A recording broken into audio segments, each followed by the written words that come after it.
Hello दोस्तों, IDA classes Jaipur में आपका स्वागत है। मैं आज आपके लिए साइंस यानी कि अब अपन चैप्टर वाइज आपके पीवाईक्यूज करेंगे। यानी कि जो आपके साइंस के जो 15 क्वेश्चन आते हैं यानी कि टॉप 10 क्वेश्चन डेली के डेली करेंगे। यानी कि टॉपिक वाइज आपकी सीरीज चलने वाली है, जिसके अंदर आपको जो आपके आर्मी हो गया, आर्मी से रिलेटेड नेवी, अग्निवीर या एयरफोर्स XY ग्रुप के जो आपके साइंस के क्वेश्चन है, जो पीवाईक्यूज है, टॉप 10 क्वेश्चन करेंगे जो आपके मोस्ट रिपीटेड क्वेश्चन यानी कि आपके एग्जाम में रिपीट होते हैं बार बार। तो आप ये मोस्ट रिपीटेड क्वेश्चन कर लोगे तो आपका सिलेक्शन जरूर हो जाएगा। तो इसके लिए आपको पहला क्वेश्चन दिया गया है कि निम्नलिखित में से कौन सा अम्ल का गुण नहीं है। तो कौन सा अम्ल का गुण नहीं है, तो अम्ल के गुण भी आपको पता चल जाएंगे इस क्वेश्चन के माध्यम से। तो अम्ल का पहला है कि अम्ल किसे कहते हैं। अम्ल स्वाद में कैसे होते हैं, हमेशा स्वाद में खट्टे होते हैं, और स्वाद में कड़वा होता है उसे बोलते हैं क्षार। क्या बोला जाता है, जो स्वाद में कड़वा होता है तो अम्ल स्वाद में खट्टे होते हैं, और अम्ल और क्षार यानी कि अम्ल प्लस क्षार रिएक्शन करके हमेशा सॉल्ट बनाते हैं। ये बात भी एकदम करेक्ट है।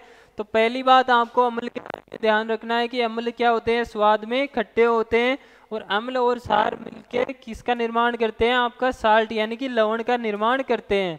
और तीसरी बात कि अम्ल क्या करता है, नीले लिटमस पत्थर को लाल लिटमस पत्थर में चेंज कर देता है। तो अम्ल की प्रॉपर्टीज हो गई सबसे पहले कि अम्ल स्वाद में खट्टे होते हैं, यह नीले लिटमस पत्थर को लाल लिटमस पत्थर में चेंज कर देते हैं। और जब इनका विलयन बनाया जाता है अम्ल का, तो ये हमेशा H+ आयन देगा। ये बात भी आपको ध्यान में रखना है।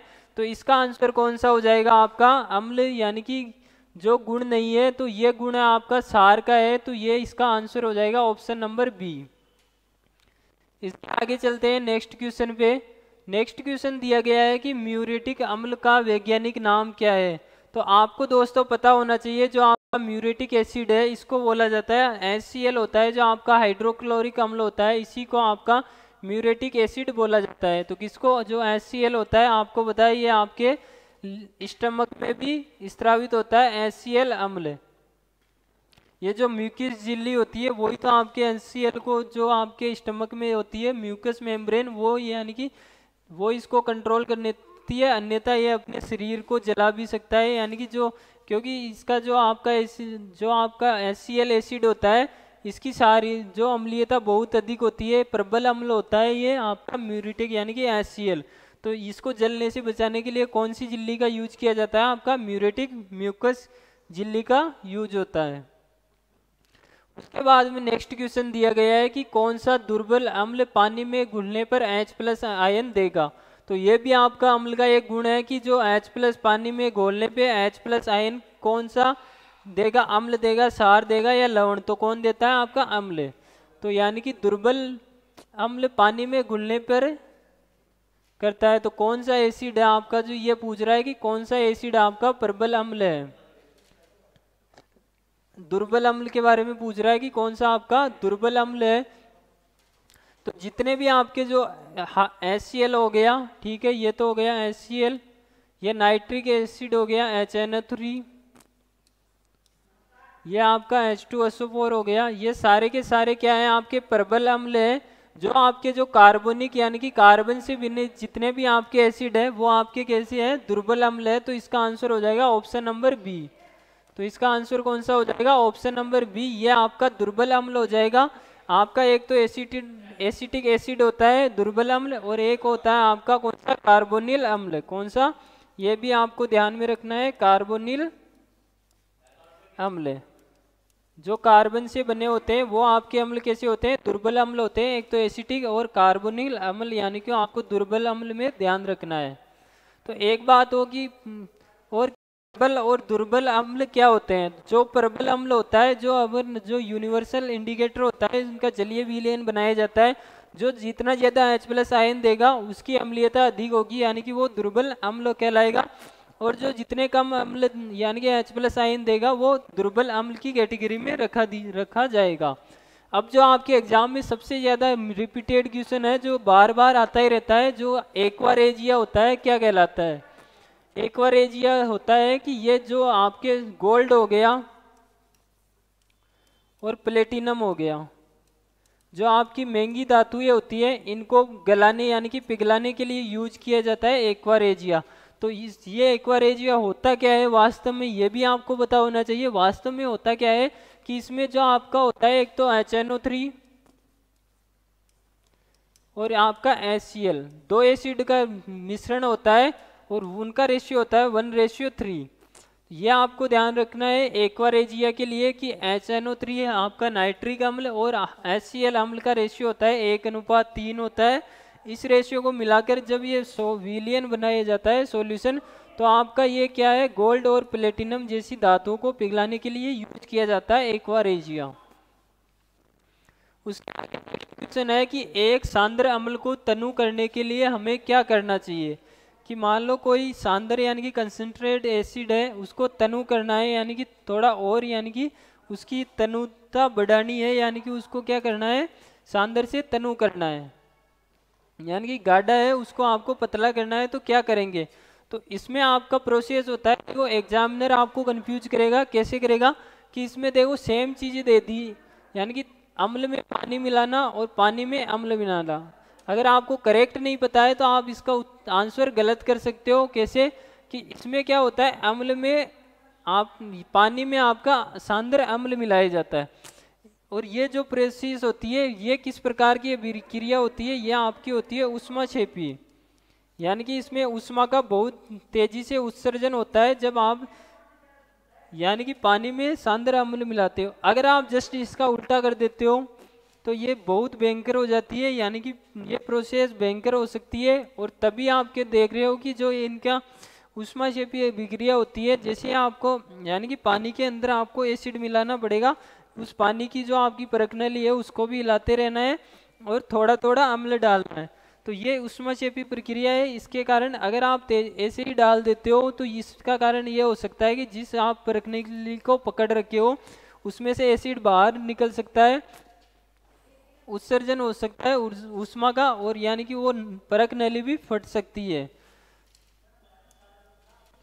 उसके बाद में नेक्स्ट क्वेश्चन दिया गया है कि सभी एसिड सामान्य रूप से पाए जाने वाला तत्व है। सभी एसिड यानी कि कौन सा तत्व आपके जो एसिड में होता है। अब आपको पता है कि एसिड की मैंने प्रॉपर्टीज क्या बताई, स्वाद में खट्टे होते हैं, नीले लिटमस पत्थर को लाल में चेंज कर देते हैं और हमेशा H+ आयन देते हैं। कौन सा आयन देते हैं, H+।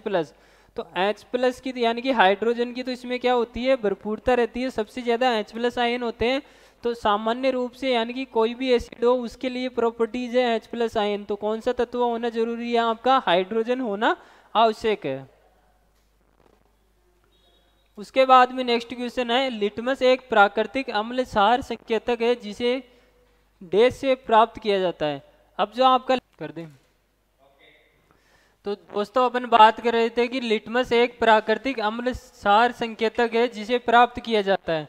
जो आपका लिटमस होता है उसका यूज आपको कहाँ पे किया जाता है, तो लिटमस पत्थर का काम होता है कि आपके जो अम्ल और क्षार की पहचान करना।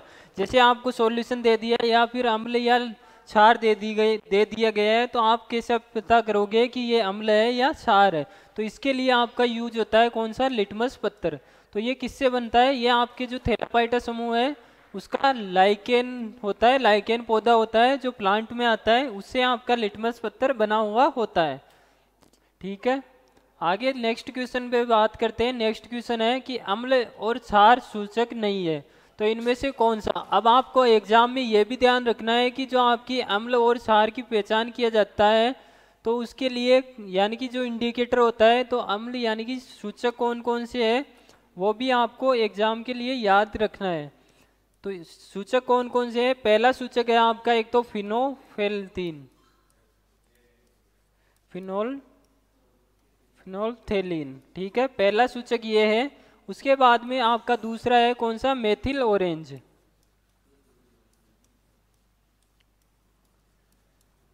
दूसरा कौन सा है आपका, मेथिल ऑरेंज हो जाएगा। और तीसरा आपका लिटमस, अभी मैंने बताया कि लिटमस पत्थर का भी यूज किया जाता है। और एक होता है आपका जो सार्वत्रिक सूचक होता है, यूनिवर्सल, उसके माध्यम से आप अम्ल हो गया, क्षार हो गया, लवण, किसी की भी आप पहचान कर सकते हो एकदम आसानी से। उसको बोला जाता है सार्वत्रिक सूचक। क्या बोला जाता है, सार्वत्रिक सूचक। तो ये 4-5 आपको ध्यान रखने हैं कि जो जिनका यूज किया जाता है यानी कि अम्ल क्षार की प्रॉपर्टीज यानी कि इनका पता करने के लिए। उसके बाद में नेक्स्ट क्वेश्चन दिया गया है कि एक मिश्रण नीले लिटमस को लाल में बदल देता है तो उसका पीएच होने की संभावना है। अब देखो 3-4 पॉइंट मैंने अम्ल के बारे में आपको बताया है। उसके बाद में आता है कि पीएच स्केल पे कैसे पता करें कि अम्ल की पीएच वैल्यू कितनी होती है। जो आपका पीएच स्केल होता है, सबसे पहले बात कर लेते हैं। पीएच स्केल होता है आपका, उसमें पी का मतलब होता है पोटेंज, ठीक है, यानी कि जो आपकी ये क्षमता बताता है स्केल की, ठीक है। उसके बाद में आपका जो पीएच स्केल में जो इंडिकेटर होते हैं वो आपके लिए होते हैं 1 से लेके 14 तक इंडिकेटर होते हैं। जैसे ही जो बीच का 7 है वो बताता है उदासीनता को, यानी कि जो कोई भी आपका एलिमेंट जो यौगिक है वो उदासीन है, यानी कि जो लवण है, लवण अगर पीएच वैल्यू 7 है तो इसका मतलब वो क्या है, लवण है। और 1 से लेके यानी कि 7 के अंदर अंदर है कोई भी तो वो होता है आपका अम्ल है। और 7 से लेके 14 तक जो आएगा वो हो जाएगा आपका कौन सा, क्षार हो जाएगा, ठीक है। तो ये बातें आपको ध्यान रखनी है पीएच स्केल के बारे में। तो आप इसका उत्तर बता सकते हो, नीले से चेंज करेगा लाल में। ये प्रॉपर्टीज होती है आपकी एसिड की प्रॉपर्टीज होती है, तो इसकी पीएच होने की संभावना कितनी हो जाएगी, 1 से 7 के बीच में कौन सा 6 हो जाएगा। तो ऑप्शन नंबर ए इसका आंसर हो जाएगा। उसके बाद में नेक्स्ट क्वेश्चन है कि डैश का उपयोग कर दुर्बल अम्ल और प्रबल अम्ल के बीच विभेद किया जा सकता है। तो देखो आपको बताया कि कोई भी जो आपका ये सारे के सारे आपके क्या है, इंडिकेटर है अम्ल और क्षार का पता करने के लिए। ये भी आपका इंडिकेटर, ये भी इंडिकेटर है, फिनोप्थेलिन भी है, मिथाइल ऑरेंज भी, ये चारों मैंने आपको बताया कि आपके जो लिटमस पत्थर या कुछ भी जो है वो क्या है, इंडिकेटर है, यानी कि सूचक है किसी भी अम्ल और क्षार का पता करना। अब आपको पता करना हो कि प्रबल अम्ल, अम्ल में से में भी प्रबल अम्ल कौन सा है और दुर्बल अम्ल कौन सा है, इस चीज का आपको पता करना है। तो इसका पता कर सकते हो आप, एकमात्र है सार्वत्रिक सूचक। तो इसका ये होता क्या है, सार्वत्रिक सूचक क्या है, इसके माध्यम से आप अम्ल, क्षार और लवण तीनों के आप पता कर सकते हो, यानी कि कौन सा प्रबल अम्ल है, दुर्बल अम्ल है, प्रबल क्षार है, दुर्बल क्षार है, इनका भी आप इसके माध्यम से पता कर सकते हो। क्योंकि ये बेस्ड होता है आपके पीएच स्केल पे बेस्ड होता है। जो आपके पीएच स्केल की नंबरिंग होती है 1 से 14 के लेकर, यानी कि एक का कलर अलग देंगे, यानी कि 14 कलर आपको इसमें दिया जाता है। जिस प्रकार से यानी कि इसके विलेन में जैसे भी आप जो एसिड है उसको डालोगे वो अधिक H+ आयन देता है। अगर उसका पीएच मान 2 आ गया तो ये आपका प्रबल अम्ल में चला जाएगा, ठीक है। और पीएच स्केल में ये भी बता दूं, जैसे नीचे जाओगी उसकी प्रबलता बढ़ती जाएगी, इधर जाओगे घटती जाएगी, ठीक है, क्षारीयता बढ़ती जाएगी इधर, और इधर अम्लीयता बढ़ती जाएगी। तो दोस्तों ये आपका आज का वीडियो था। मिलते हैं इसी प्रकार मज़ेदार वीडियो के साथ नेक्स्ट वीडियो में अगले दिन। जय हिंद, जय भारत दोस्तों।